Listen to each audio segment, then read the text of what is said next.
Hello and welcome to Made in Progress, which is a mini-series produced by the Madecast in which we interview the next generation of game developers about the games that made them. So today on the show, we have Christian Scandariato, who is going to be talking to us about many things, including his latest game, which he is working on, called Floppy Knights, which is a deck-building, sword-swinging tactical adventure. Welcome to the podcast. Hi, thanks for having me. So, Christian, why don't you tell us a little bit about yourself? Sure. I'm a game designer. I'm a professional game designer. Currently the lead game designer for Floppy Knights, which is being developed by a Portland-based studio, Portland, Oregon, called Rose City Games. I am a game design graduate. I went to school in Full Sail University in Florida. I graduated with a Bachelor's of Science in Game Design and Development. I worked in mobile for a while in California, and then I moved to Oregon development, and now I make console games, which is very, very fun. Nice. So, I'm going to assume that you have been playing games your whole life. I definitely have. And this is not a recent interest of yours.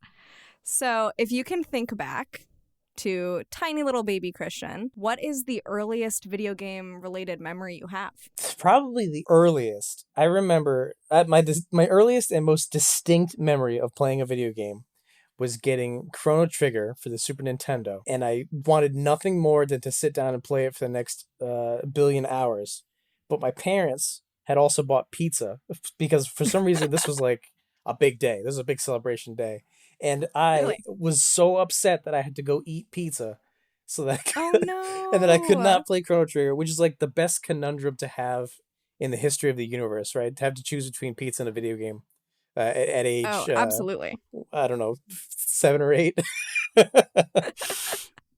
Yeah, that's a tough decision as a child. It's really a rock and a hard place. Right. I remember it vividly. That's amazing. What other video games were you into as a kid? When I was a kid, I played... Super Nintendo was my console of choice. I had an older brother who had an NES, and he traded that for the Super Nintendo and maybe 10 or 20 games, which was a killer deal at the time. That is a good deal. It was so good. And so almost all of my growing up was beat 'em ups and RPGs, right? I played everything that you it's still my favorites, right? I would play everything that you could possibly get my hands on. That was long and grindy and filled with words. That was my thing. Wow, long, grindy, and wordy. That is an interesting set of qualities for a child to look for in a video game. Right. And between the hating pizza and the wanting really deep and book-like games, I was quite peculiar individual. Yeah, for sure. Although a lot of games back in that era were very wordy and were very reading heavy and very like a lot of time was spent reading. It's true. I attribute games very heavily to like early vocabulary, right? Right. Like teaching me weird words that you wouldn't normally come up, like melee or inventory, right? Things that don't typically come up in your average first grader's English class. Yeah, probably not. But you were getting all this extra education from video games. So much reading practice. Right? My parents were largely against this. They saw video games as a big waste of time. And were very, very vocal to me about how it would lead me nowhere. And now I make them for both pleasure and profit. I like to think that spite really motivated me. Yeah, you really showed them that they were not a waste of time. Look at you. Right, yeah. It all works out. Did you play a lot of video games with your older brother? Not as many as I would have liked. My older brother is 7 years older than I am. Very often the times that we would hang together, he was off doing like teenage things and I was busy getting into that age range. So we'd play more like quote unquote mature games. We'd play Halo together.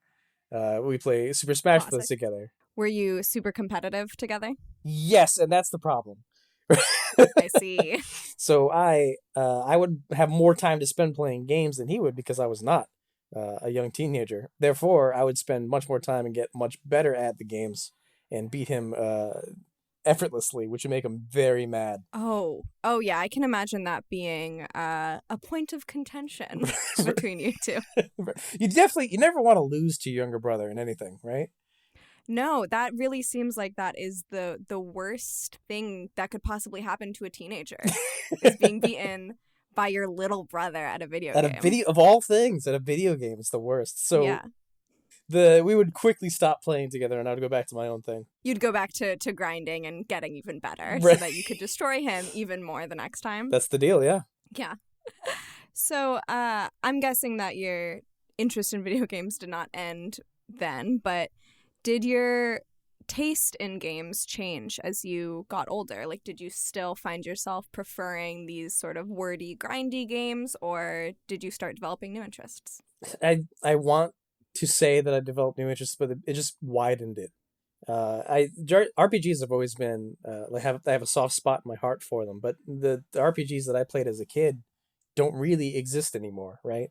Because RPG has spanned off into pretty much every genre possible. Everything has a leveling system. Everything has experience points, and that kind of like super crunchy, super rules based game is very very niche now. So Right. with it, I spread out my interest to everything possible. I think of all things, I play first person shooters the least, but I also believe that part of being a designer is having a hand in everything, playing everything, and seeing the design Yeah. trends of all games. And for that reason, even before I wanted to do this or became a designer, I was playing everything that there was just to see what games were doing. Yeah. Can you give me more examples of some of those RPGs that you really liked as a kid? Oh yeah, Earthbound is my favorite game. I attribute it a lot to the reason I am a game developer. That game hit me in a very specific way. To Yeah, it's a super unique game, especially for the time period. Absolutely, Final Fantasy VI, one of the best, 3-6, one of the best RPGs, one of the best stories ever told in games. I think still was along those lines, and then like weird and obscure stuff. Like I played a lot of Lufia 2. I played a lot of like Illusion of Gaia, all the stuff that you'd have to really search in magazines for at the time. Yeah. Did you have subscriptions to any of the game magazines back in the day? Oh yeah, I was rolling in Nintendo powers when I was a kid. Oh yeah, that was the life. I used to send them letters in every single issue, trying to get someone to answer weird questions I had about games. Oh, Uh, that's so sweet. I'm not sure if this is entirely true. I might be Berenstain myself, but I swear I sent them a letter asking what Raiden says when he flies across the screen in Mortal Kombat, and I gave them an example of what I think that he said, and they wrote back saying like, "We don't know. Thanks for the letter." Okay, you have to tell me what you thought he was saying. I can't remember it. I can't remember now. It was something like, "Do you A have my shame. car?" Yeah, something super logical for him to be saying, like, "Do Yeah, you have my car?" while flying across the screen and attacking you. It all made sense to my very young self. Yeah, I think that logic. I think now that we've said it, and since there is no canon answer, that has to be the answer. That's it. That's the truth all along. Although maybe somebody will hear this podcast and be like, "Oh yeah, I know what it actually is," and finally end the mystery for you. I kind of don't want that. I kind of want to leave that mystery alive forever. Okay, well, just to all of our listeners, if you do know the answer to that question, don't tell us. We don't want to know. So I know you attribute Earthbound to making you a game designer. At what point? So how old were you when you knew that you wanted to make games? I was really really late actually. I started to go to college for business. I was in a business administration program, Ooh, and yeah, and I was sitting in an international marketing class, which was the most boring thing I've ever experienced in my life. And I was quite literally falling asleep. And around the same time, Bastion for the Xbox 360 had come out. This was during the summer of arcade. yeah, And I at this point I love video games. I've always played them, and part of me always thought like, oh, it's just a hobby. You can't really make that into anything. I wonder why. Uh, but yeah, Bastion, the ending of Bastion, which I won't spoil, was something that really really touched me in interactive fiction. It did a thing that I feel that only video games can do. It didn't tell a story that like a really good book, but as a video game, right? Which is a lot of old RPGs are sort of really good books, but just video games. Uh, right. Lots of reading. Lots of reading, but Bastion did something that I felt could only have been done in a video game, and it really opened my eyes. And I transitioned from, I want to get a degree and make some money to, no, I want to get involved with this interactive storytelling medium. I think this is important. I think it's important to try and be a part of this. Yeah, I definitely think that that's one of the great things about video games as a medium is that you can do different things by the nature of the way that they are interactive in a way that even a choose your own adventure book is not interactive in quite the same way that a video game can be interactive. And it really is nothing like other interactive media that way. Right. And there are so many games doing things that only games can do, or telling stories in only ways that games can tell those stories. And they're inspiring, and every single time they inspire me.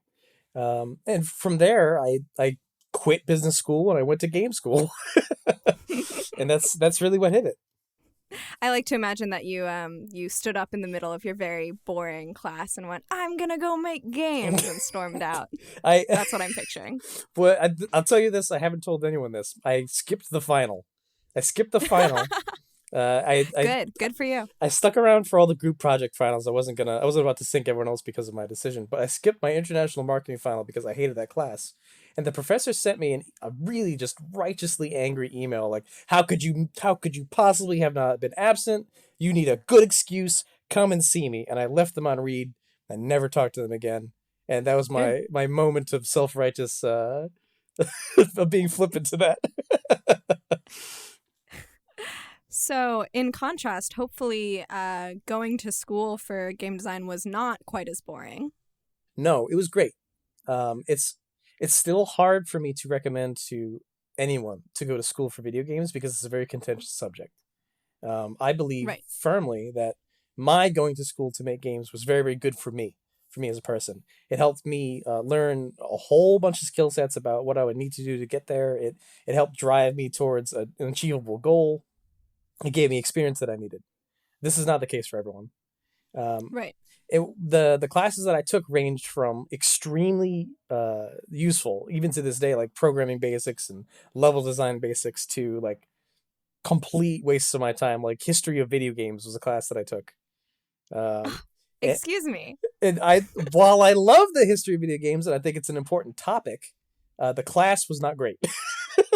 Okay, well, the class was awful, but here, as a video game history museum, I am obligated to say that video game history is very important. No, I think especially for people who want to make video games. Let me amend. I think that people should go to a museum rather than taking the class, and that's largely the kind of thing that bothered me about game school. Right? My history of video games class had 4 weeks of which we learned about like Pong, and then Jack Tramiel, and then the PlayStation 1. And then that was it. The end. Right? This is not a good spread. Right? Yeah. By the way, just putting it out there, we're not paying Christian to tell you all to come to the museum. No one's paying me anything, I promise.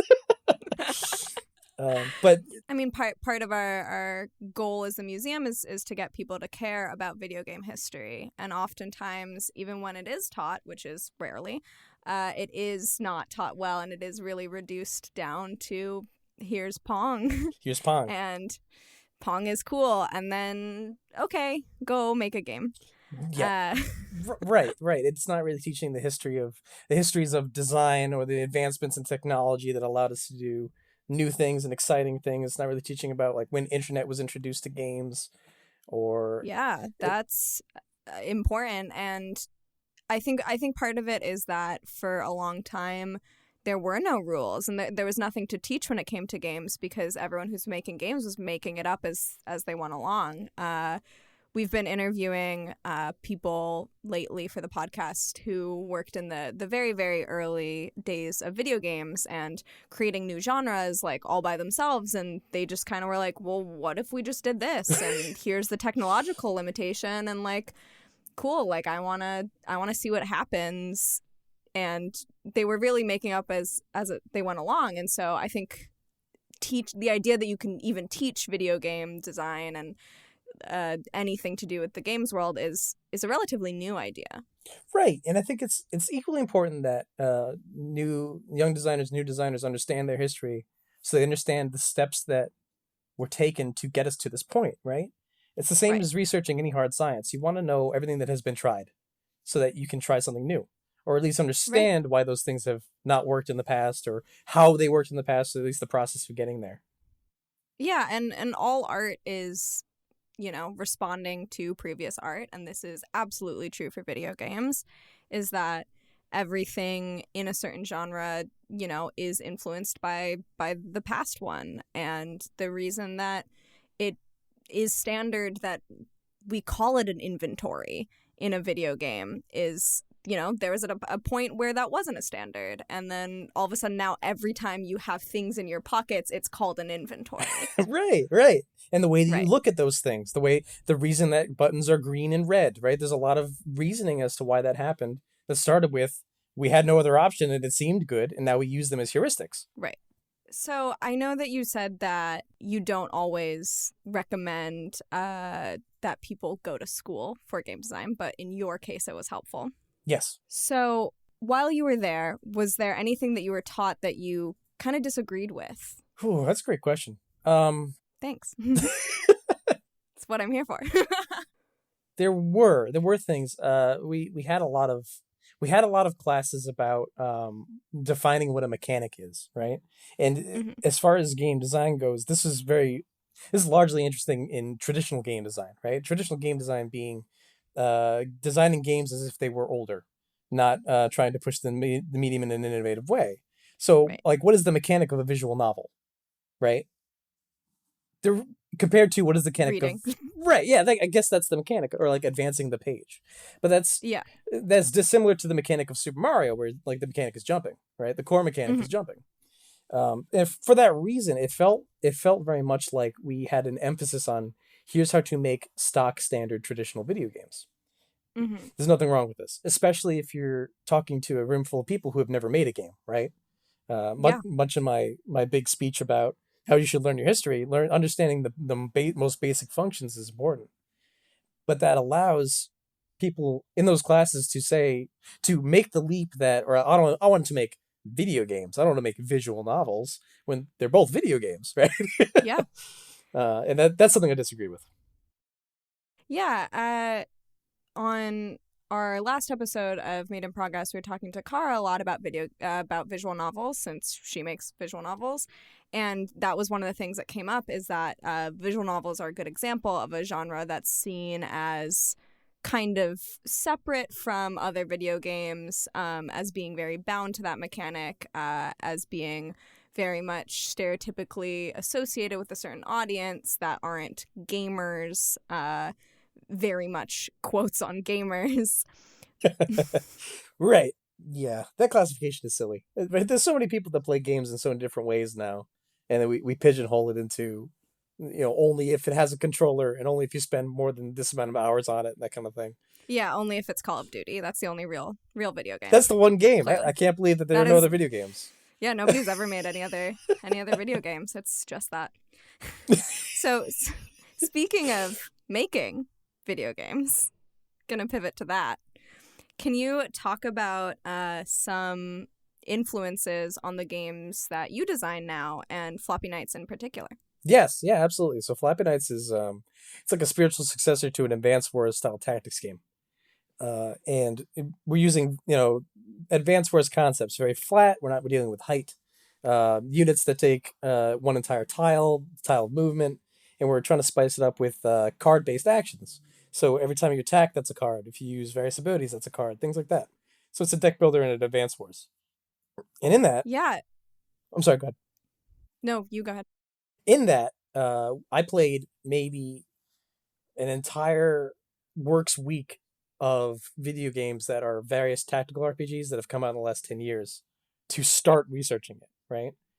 I played the Banner Saga, which is nothing like what we're making, but has concepts of that tactical strategy sense, right? I played Advance Wars DS, the first Advance Wars, which was, like left and right, we need to draw inspiration from that. I've recently played Fey Tactics. I play Final Fantasy Tactics every single year, right? There's a lot of there's a lot of history to draw upon. And I played all of these things just to find trends, find strengths, and find weaknesses of what a player like me would be looking for in a tactical game, and how to bring that to a different light with our game. Yeah, I think that genre of tactical games is definitely one that has had a lot of innovation and sort of pushing the question of needing to keep it within that one genre and elements that you can take from different genres. I think of wow, I'm gonna need to remember the full name of this game, but I think of 13 Sentinels Aegis Rim. Yeah. Is that what it's called? Yeah. Yeah, that's the one. Yeah.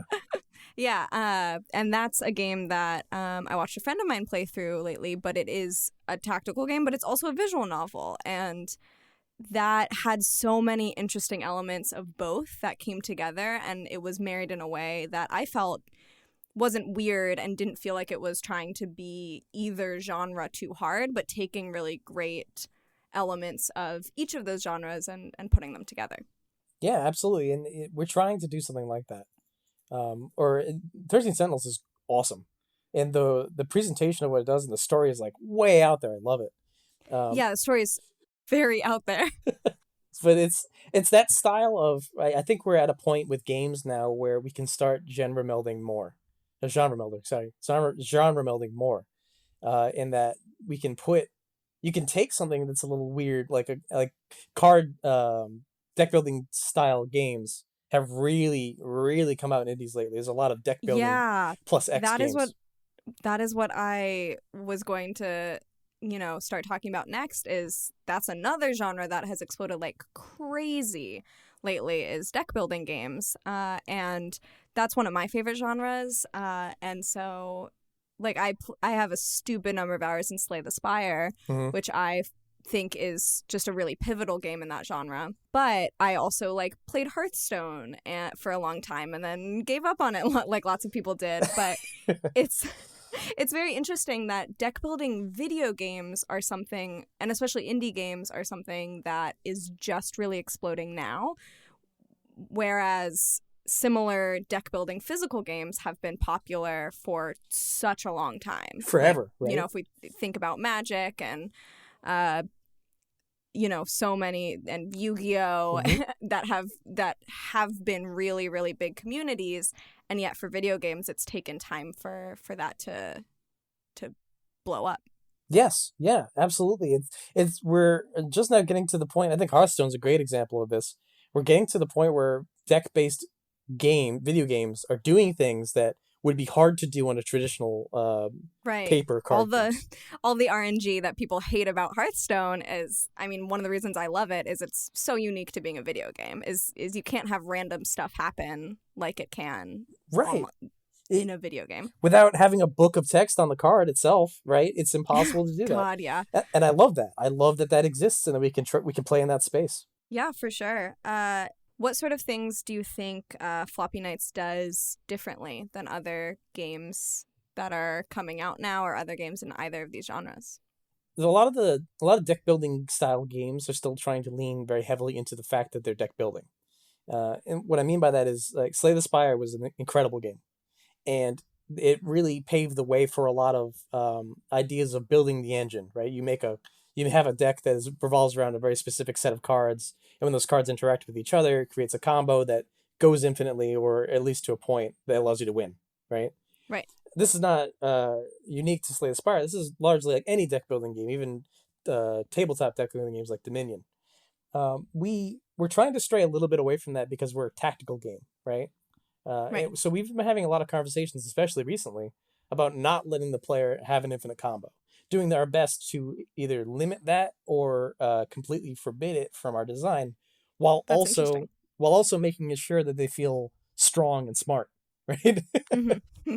That's very important to make your player feel those things. And it's extremely hard. It's so much easier to make an infinite combo than not. Having to actively work against that mechanic that is so common in card games, to bring back the idea of a mechanic. Right. And the reason we're doing this is because we're trying to make it primarily a tactical game, but with card elements rather than the other way around. And for that reason, if you have a tactical infinite combo, there's no strategy to it. If you have one card combination that beats every map, it's going to be a very boring experience. And we want to try and encourage the player to use a lot of different stuff. actively, want to build different decks and think about what they're doing on the level side rather than the card side. Yeah. So, little bit of a pivot here. So, you have been working in the video game world for how long now? 5 years professionally. 5 years professionally. That's a while. Can you talk a little bit about your experience getting into the industry and, trying to support yourself and make a living out of games? Because it is quite the infamous industry, isn't it? Yes, it is. I really won't sugarcoat this. It is extremely difficult. It is extremely difficult to break in. A lot of entry level positions require experience that you can't get without entry level positions, which leads to sort of a recursive factor of Right. not being able to get a job because you can't get a job. Exactly. It's exceptionally more difficult if you're not a cis white male. It's exceptionally more difficult if you don't live on a coast. There's a many limiting factors, and it's so hard. It's not impossible, but it requires equal parts hard work and luck. For me, thankfully, I was able to go to school. I was able to afford a school, and I graduated with my bachelor's degree. But even with that, it took me, I think, a year and a half of applying to everyone that would possibly listen to get my first job. Which my first job for an extremely small studio that was based in Florida, working on a project that immediately dissolved. Fun. Right. Then that's, as sad as it is, that's kind of how it goes. Yeah, that is how it goes, and that also is a learning experience in many ways. It was not a great job in many reasons, which I'm not entirely allowed to talk about. However, it gave me, I think, 6 months of experience. I could put on a resume. I had 6 months of experience doing this and that, and these were my responsibilities, and this is what I had to do. And I was able to leverage that into my first other job, which was mobile, right? Because I happened to be working on a mobile game with the first company. The second company was a mobile development's house, and I had a degree, so they gave me the light of day, and I was able to take a test of which I passed, and they gave me a level design position. Nice. I was working in for a match 3 game, and I was doing level design, big air quotes, for match 3, which was interesting. Typically, match 3 is entirely random, but we were Yeah. designing levels to entice people to spend money. As you do in the mobile game development world. As you do. Monetization design is a very large and vast and somewhat interesting experience, but that was my job for a little under 2 years. Did you always know that you wanted to kind of go off and do your own thing and, be in charge? Yes, I think no one goes into the industry without an idea, right? Right. Everyone has a dream game that they want to make.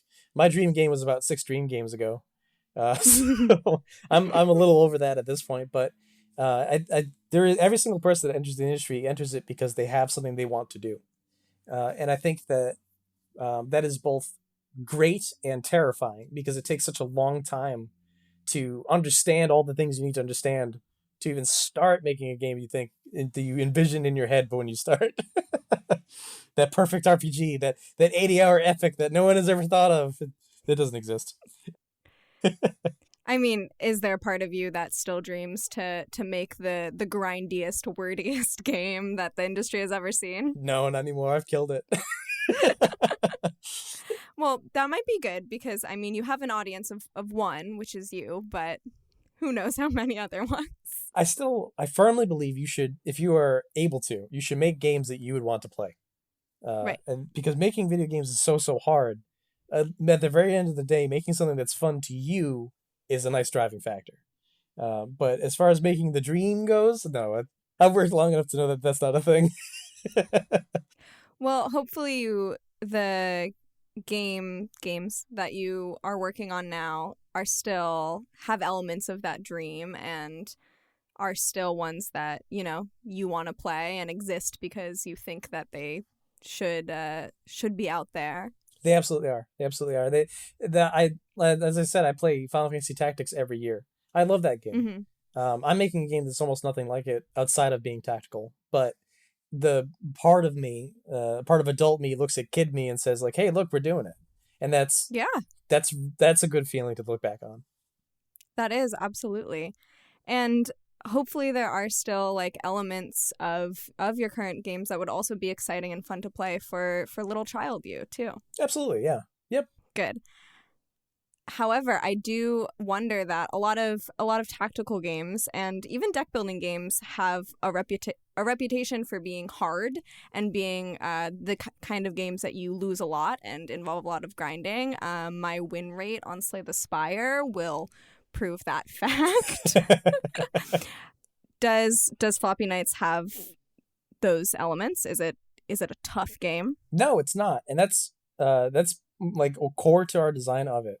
Rose City Games, our studio, tends to make games that are that have a younger audience. We design for a younger audience, and we find that to be extremely important. We're not trying to make simple versions of video games. We're trying to make more approachable versions of video games. And in that, I think that Floppy Knights is an extremely approachable tactical game. I think it streamlines many of the extremely crunchy things. It gets rid of some of the math that people don't want to do. It keeps Yeah, a lot of math in those games. Right. It keeps numbers low. We're doing a lot to make sure that we get folks to what's fun about these games in their essence without bloating a little too much. Yeah, I want to pick apart that idea of targeting games towards a younger audience a little more. Other than not making them just simpler, like what are the strategies that you guys employ to target games to that younger audience? Where our art style, our lead artist for this game, Marlo Doby, she also did the art for Dicey Dungeons. Her art style is very, very illustrative. And she almost always uses female protagonists, and she uses really bright coloration and sort of like Saturday morning cartoon vibes, right? And through that, right, one of the biggest hooks for games is the art. When you see a trailer or an attract reel, you're immediately drawn to it. And because we have a very illustrative style, already a younger audience will look at it and see like bright, flashy colors and really interesting and fun designs. And here's like this plant that kicks things. Isn't that cool? And that draws them in. Very cool. I mean, I think that's pretty cool. I also think that's pretty cool. I love cactuses. I would play this as a very old adult. It's there's nothing wrong with that. That's good. The idea of using artistic elements rather than necessarily like mechanical elements to appeal to kids is a great way to be doing that. And obviously you're using mechanical things too, but you're not, dumbing things down for the sake of kids. And I think that seems like it reflects a lot about what type of gamer you were as a kid, how you really liked a lot of reading and grinding and like all these other sort of elements that we would not associate with trying to market games to kids at all. And so that's really interesting to me. Right. And that's important, right? Kids aren't stupid. No, they're not. Kids are extremely smart. They have a lot of opportunity to approach things in ways that adults typically have closed themselves off to, especially in video games. And for that reason, we're just making it so that there's not too much information all at once at any given time.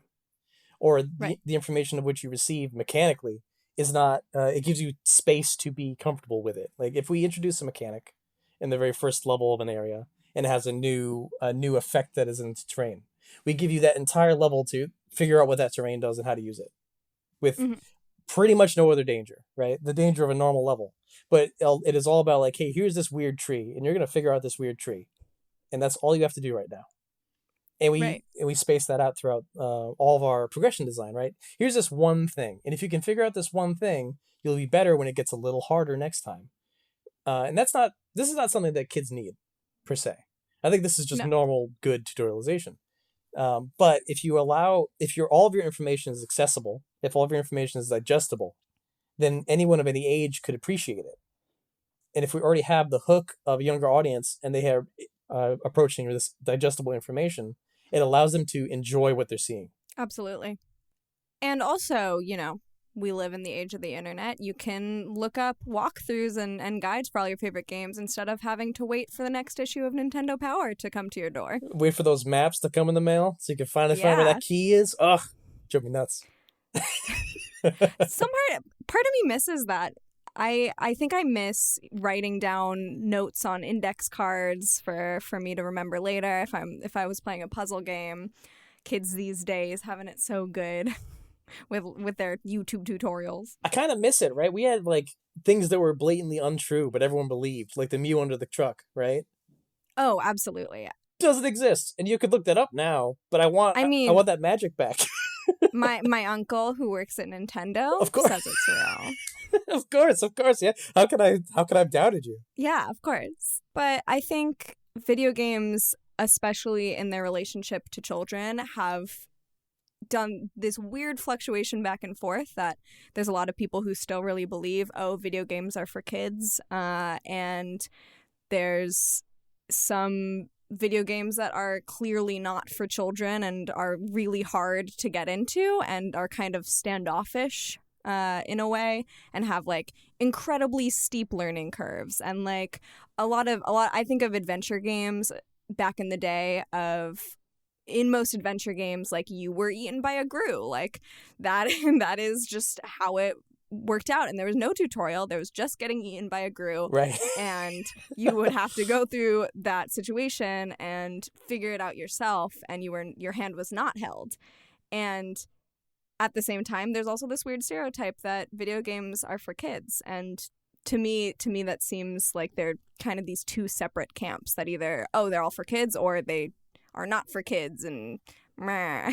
Right. And that leads to, video games are for kids, but not the ones I play. Those are the smart ones for cool people, and which is whatever. It goes back to Call of Duty being the only game. Yeah. Obviously, Call of Duty is the only game. Just try to watch a kid play that. Have you ever seen a child play Call of Duty? Never. Not once ever. Not a single time. Never. No kid has ever played any Call of Duty game, clearly.